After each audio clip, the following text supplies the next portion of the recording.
Hey guys, I'm going to show you how to post an object to a database using AlmoFire. So a couple weeks ago, I showed you how to do a GET request, and here's our GET code right here.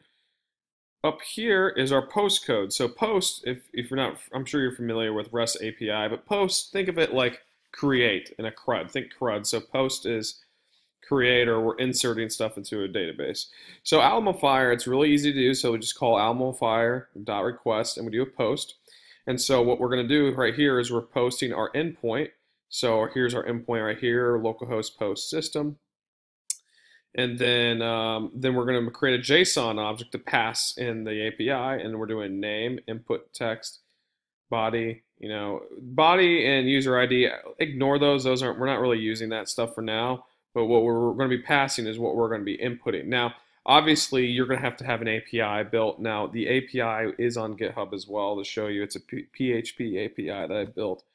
So obviously, you're going to have the working with your API. And so what I have in the API, all I'm doing right here is I'm doing post system, and then I'm getting the parameters. You'll have to look in the PHP Slim documentation. But basically, all I'm doing is getting this name, and I'm inserting into system name values name, and I'm executing the query. So what I'm doing right here is I'm decoding the JSON object that I'm passing. And so that's what we're basically doing. So really easy. Let's go ahead and back here.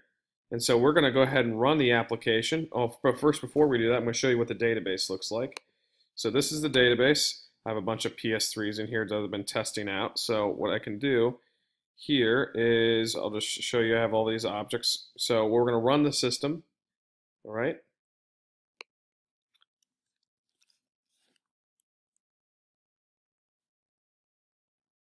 Here's our app. So I don't have it to auto reload. We can do this. So you normally want to have it to auto reload when we do this, but we're going to add. Let's see what's a good. We're going to add Sega Genesis. Press add. All right. Go to the database, refresh it, Sega Genesis. So let's go ahead and reload the application. See, there's Sega Genesis right here. So now let's go ahead and just add a bunch of things at once. Let's say we think we should have NES. We're going to add it like 10 times.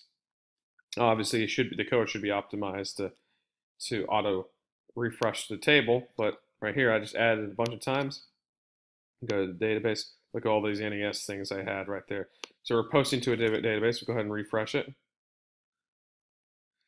And there you go. See all those things right there? And so normally what you'd want to do is have like a call, like dispatch async, basically that refreshes your table after it's called. There's ways to do that. Look in AlmoFire documentation or in how it works with asynchronous tags. There's ways to do that, but that's not really the point of to show you what to do right now. I'm just trying to show you how to insert stuff into the database.